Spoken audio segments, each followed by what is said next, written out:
அதை கம்பியில் ஓட்டி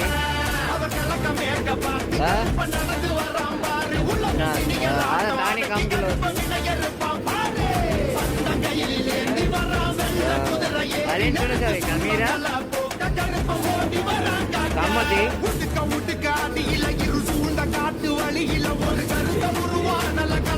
கம்மதி